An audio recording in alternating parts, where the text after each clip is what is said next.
Welcome to the Stories Told podcast. This is episode 41. It's about who? This is the Stories Told podcast. Two authors talking about stories in movies, TV, and of course, books. I'm Michael Grayford. I write action-adventure stories in fantasy and sci-fi worlds, sometimes for younger readers and sometimes for adults. And I try to always inject at least a little bit of humor. And I am author E.W. Barnes, and I write action-adventure, time travel novels, and space opera science fiction. Thousands of years, thousands of worlds. But be forewarned, beyond here, there will be spoilers. Are you ready for the adventure? Let's begin. And welcome back to the Stories Told podcast. I'm author E.W. Barnes, and with me is author Michael Grayford. And today we're talking about the story told in Loki, Season 2, Episode 5, Science Fiction. How you doing today, Mike? I'm doing well. How are you? Doing very well, thank you. It's a nice, crisp day. Went out for a bike ride this morning. It was 20 degrees outside.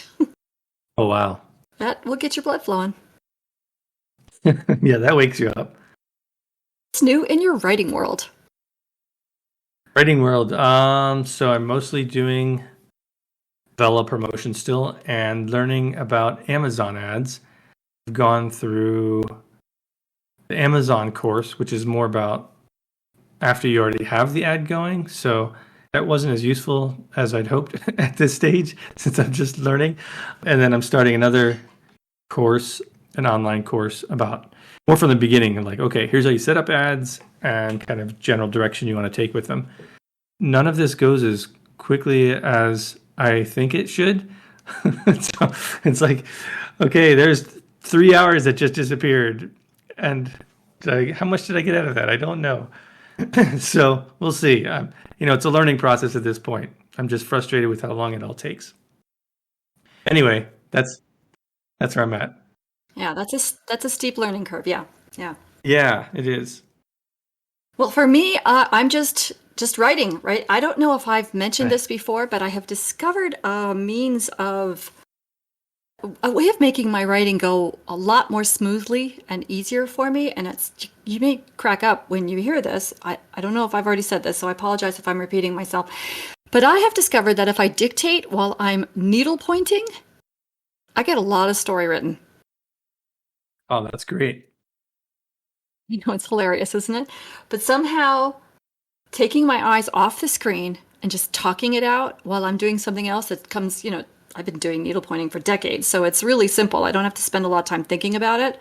And I'm just doing something with my hands and talking my story out. And it's making things go a lot faster, and I'm really enjoying it. Yeah, that's fantastic. I really want to get dictation working for me. I've tried it in spurts, but I haven't been able to get a good flow with it yet. But yeah, that seems like it would be a much faster way to write. The trick for me is to not look at the screen. Because if I look at the screen while I'm dictating, my inclination is to jump in and edit it. Yeah. And then I lose my flow. So by looking at the needle pointing instead, and I think maybe like adult coloring might work for me too.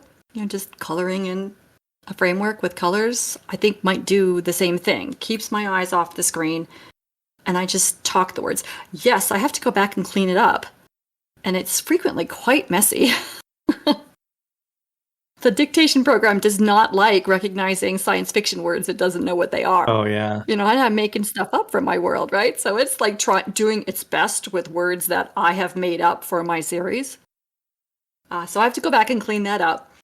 But as someone very wise once said, it's harder to edit a blank page. So I have garbage, but I turn it into something nice and usable. Yeah, that's good. So what interesting stories have you come across lately in books or movies or television? Oh, I was reading this book I borrowed from a friend of mine. It's a a compilation of a web comic called The Order of the Stick. And it's this comic drawn with these little stick figures. And it kind of pokes fun at tabletop role-playing games, in particular Dungeons and Dragons and characters from the books, D&D universe, Forgotten Realms, and things like that. But it's funny. It's just a humorous take where these characters are going like on a dungeon quest, and there's all these references to things from D&D and like stuff that's silly, or why did they do it this way, and all these kind of things. And it's a fun read if you are familiar with the D&D universe particularly. That does sound like fun. And I've finished reading all the Brandon Sanderson I have. I read, after I finished the Stormlight Archive, which I had talked about in previous podcast episodes, I started reading the second book in the Mistborn series. And so I finished that, and I decided I was ready for something else. So I jumped back into the science fiction world, and I have been reading the short story anthology that I had one of my stories included in. So I've been reading the other short stories in that anthology. And oh my goodness, there are some fun stories in that anthology. I mean, just clever and beautiful and intriguing. It's a real privilege to have my story included in with these great stories. I mean, so I just feel very humbled by it. That's great. Yeah, I really respect people who write short stories. For me, it's very difficult. I just tend to writing longer stories or something very short. I think we spoke about this briefly about Halloween stories that we were writing in my local group. Yes. Yeah, it ends up being like I just have like an idea and I just write something really quick. It's like I don't have something that's, sort of that mid-range short story length. It's hard because if I write something like that, it ends up just being longer and longer and longer. So it's a challenge for me. But I do love reading a lot of those short stories. I've read a bunch by Timothy Zahn, who was a science fiction writer. He wrote like that one, the Heir to the Empire trilogy for Star Wars. Some of his short stories are fantastic as well, and his novels are really good. And if you're looking for more Brandon Sanderson, I haven't read a lot of his stuff, but I read the Reckoners trilogy. Okay. Did you ever read those? No. Starting with Steelheart, it's a take on superheroes. It's like if superheroes went bad. Okay. Like how would you deal with that? Those books are really good. It's more like YA probably, but they're really well written. I will look for that. Thank you. And if listeners are interested in the anthology, we'll put a link in the show notes. The anthology is called The Expanding Universe. This is the 9th iteration of this anthology, and that link will be down below. Are you ready to talk about Loki? I am. Let's begin. Today we're talking about the story told in Loki Season 2, Episode 5, Science Fiction. And I will read the brief synopsis that comes up when you type that into Google. Loki traverses dying timelines in an attempt to find his friends, but reality is not what it seems. Did you like this episode? Yeah, I did like this episode. Again, I thought there was a lot of fun things that are happening. I mean, I think the writers really you can tell they enjoy writing for this series because there's a lot of clever things, a lot of fun in the show and with the characters. And then we see immediately from the beginning of the episode sort of the aftermath that's starting to occur from the previous episode where the whole TVA is unraveling, sort of becoming like, strands of spaghetti, flexible spaghetti, as everything kind of unwinds. And it was an interesting visual and very disturbing. I think it worked for getting across this sense of doom that's occurring. And then, much like the last episode, we get to see more of some of what the characters are. We learn why Mobius was so into jet skis when he was in the TVA. That was funny. And we also learn why Ouroboros knows what time slipping is, because he gets introduced to it in this episode in his past. we see that he becomes aware of what it was in his other persona, which is interesting. It's almost like his persona remembers something from before he was at the TVA. So I'm interested to see how that goes. Is he like? And yeah, it's almost like he's almost the same. Yeah, it's like, is he like one of these rare people who carries over, where it's like he remembers at least some of what he was? I mean, before? unlike Casey, right, who's completely different. Yeah, yeah, yeah, exactly. Yeah, character's totally different. And then there's a lot of good humor. I love how he's Loki's off, time slips somewhere else, and then Ouroboros comes back. He's like, "How did you build a tempad so fast?" He's like, "I don't know if I'd say 18 months is fast," because from Loki's perspective, it just happened. So I love that. I love that they play with time things like that, because that's exactly what it would be like. It's like, you don't know how much time's passed. So I thought that was funny.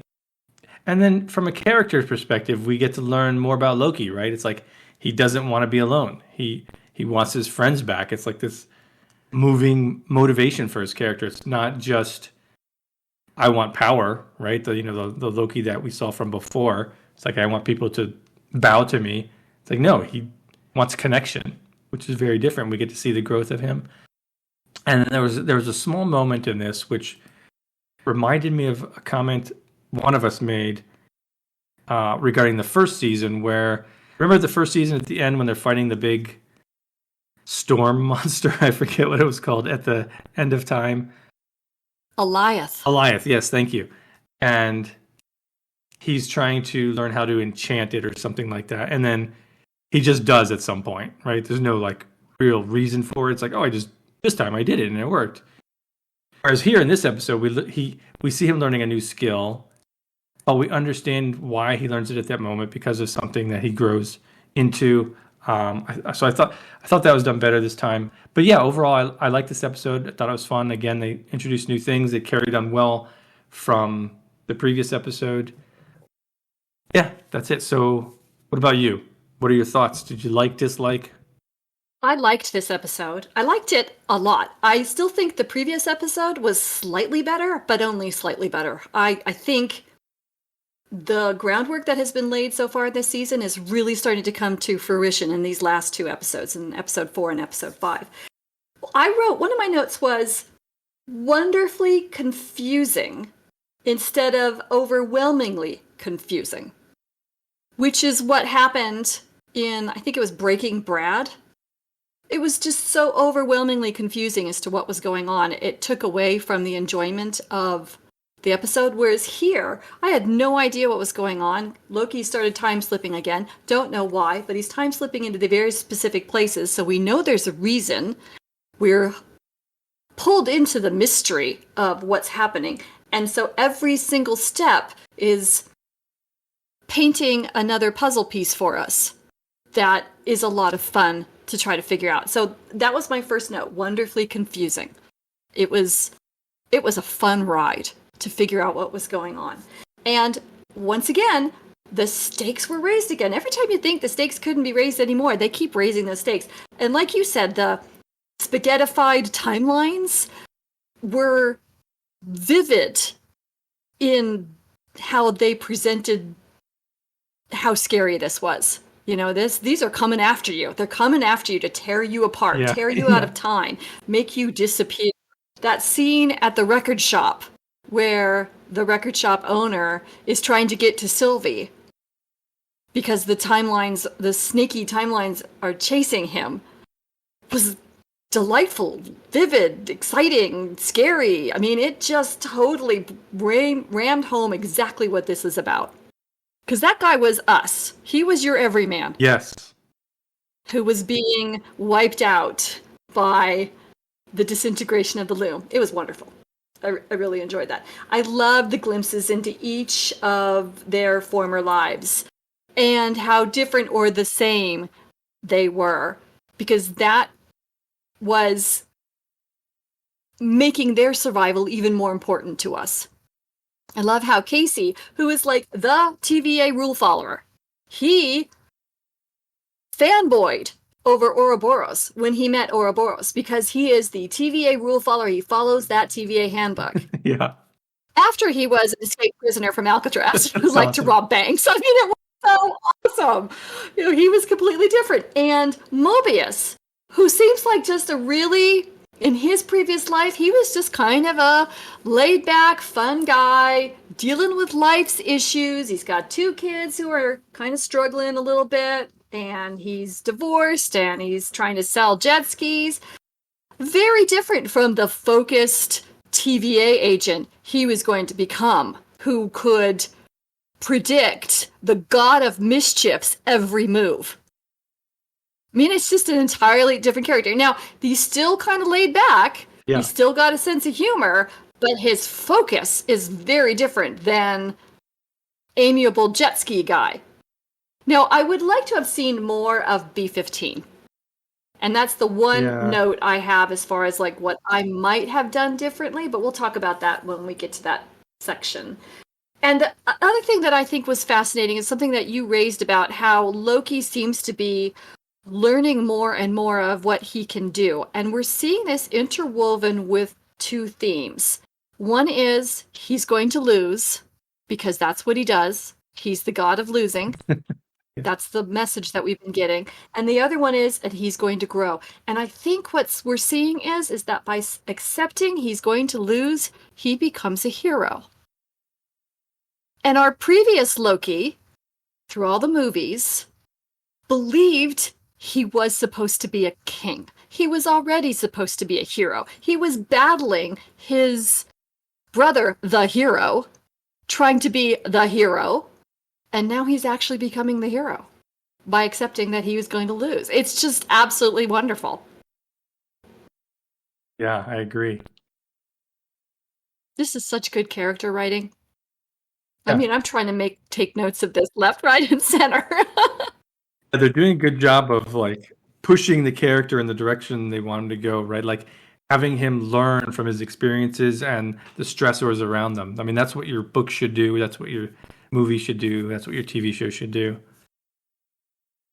So what might you have done differently, if anything? I didn't have too many notes on this episode as far as differences or improving it. The one thing that came to mind is it did make me wonder, as they were interacting with these other characters and going to different time periods and dealing with this sort of, universe level ending situation, if Loki wouldn't take the opportunity to return to Asgard or to Thor, whether to request help or whether to, as he's becoming aware of, who he was in the past, whether to apologize or some kind of connection to his past. While everyone else we're seeing their connections to their past, he's very disconnected from his past in this show. They mentioned it at the very beginning, like in episode 1, and then that's it. We're into the Loki universe now, and we're following him along. But because we're seeing glimpses into these other time periods, into the other characters' lives, it made me wonder about him and his past life, and was he ever going to touch upon that again? Are we ever going to see him connect to that again? I feel like there probably will be something, maybe at the end of the series. But we'll see. We'll see where he's going to go. But it seemed like there would be an opportunity to do so, right? If not in this episode, then certainly at some point in the future. I'd like to see it touch back into his previous life at some point. But that was it. I love that. What a great observation. And you're absolutely right. And when you were saying that, I was visualizing what might happen. And I think if I could rule the world for a day, I think it might be at the end, after they sorted everything out, that he and Sylvie, despite the weirdness of it, come together in a relationship, and that he takes her to introduce her to his mom. That'd be cool. Just like Thor went back in time and spent some time with his mom. I think it would be really cool if Loki did the same thing, sort of mirroring that action, what happened there. Because it helped heal Thor. And I would love it if it was Loki going to his mom to show her he was healed. That would be great. And it would be really cool if she said, "Oh, you're a Loki too, right?" Because she was raised by witches. She sees with more than her eyes, right? So when you were saying that, that was the vision I had in my head was, oh, wouldn't that be fun? Now, will that happen? Who knows? Yeah. But that was the inspiration you gave with your excellent point, because that's a really good point. We do need to see Loki coming to terms with his past. Yeah, we need a and his history. Yeah, we need a connection to his previous life, right? Even if it's just to realize that's not his life anymore. Like he's grown beyond the need to be, that person that he was. Something. Anyway, that was my thought. So you had some thought on how to improve this episode or tweak this episode. I would have liked to have seen how Loki persuaded B-15 to join them. We got to see him persuading Casey. Sort of. We got to see him persuade Ouroboros, but he didn't actually persuade Ouroboros. Ouroboros, totally clued in. Yeah. And was like, oh, this is cool. He's just kind of along for the ride. I want a piece of this action. Yes. He had to persuade Mobius. And he used Mobius's kids as the leverage. And one of the things about Loki is that he is a master manipulator. And so I would have liked to have seen a little bit more focus on those skills used for good. Just a little bit.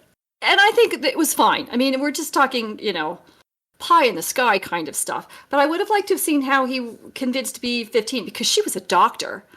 And doctors are well-educated people who are grounded in practicality and facts, and I think it would have been a tough sell to get her to come. And I would have liked to have seen him use his powers of persuasion on her. And I would also be interested in learning a little bit more about her. I mean, we got that great glimpse of Casey as the, escaped prisoner from Alcatraz versus the rule follower at the TVA, and Mobius as, easygoing jet ski salesman versus focused TVA agent. Yeah, that's true. When we first met B-15 in the first season, she was ruthless in her pruning. No nonsense. You're pruned. We're done. Yes. And she's a doctor in her real life. But doctors can be ruthless too. Yeah. Because they have to. Because if they're going to save a patient, they may have to be ruthless to a body part, right? Yeah. So is she different? Is she not? Is she like Ouroboros, where she carries that sort of focus and intensity from her previous life into the TVA? I don't know. And I would have liked to have seen a little bit more of that. Yeah, that's a very good note. I do like what they did with when Loki comes back and he's like, well, I'm just going to return you to your previous life. You need to live your lives, right? And Mobius is like, wait, didn't you say my kids are going to be killed if we don't do anything? Right? It's like they didn't lose the thread there of why they're doing this. I thought that was good. So what is your takeaway from this episode as a writer? My takeaway is probably similar to what I think you were mentioning before in one of the previous episodes, last one or the one before, that it's a good reminder that at the end of the day, ultimately, most stories are about the people, right? Are about the characters. And we get to see insights into each of these characters, and it draws us as the viewers into it more, because we've been wanting that. I think we saw these people in the TVA, and then it's revealed that, they were actually people on the timeline. So then that immediately raised the question of, who were these people? So it's great to finally get that revealed here, or not finally, when we saw some of that in last episode, but to see more of that, okay, here's the rest of the characters, and here's who they were. And I mean, at the end of the day, this is a story is about people doing things, right? Travails that characters are going through. And this episode reminded me of that. How about you? What do you take away? Very similar. My note was keep it grounded in the relationships. And these two last episodes have done a wonderful job of balancing the excitement and thrills of a science fiction universe and time travel story with those relationships and those characters. Yes. So the balance has been really good in these two episodes. Yeah, I agree. Thank you for joining us as we talked about the story told in Loki Season 2, Episode 5. A big thank you to our Patreon supporters and all our subscribers. We are so grateful for your support and your encouragement. The Stories Told podcast is available on multiple podcast platforms, and we thank you for liking and subscribing and following, depending on where you're listening. It may not be a big deal to you, but it means a lot to us. You can find Michael Grayford at michaelgrayford.com and E.W. Barnes at 1000years.com, and those links are in the show notes. Join us next time as we discuss the story told in Loki, Season 2, Episode 6, the final episode of the season, and we'll do a overall wrap of the season as we come to the end of Season 2 of Loki. Thank you so much, Mike. This was a lot of fun. Yeah, thank you. And we'll see you next time on the Stories Told podcast.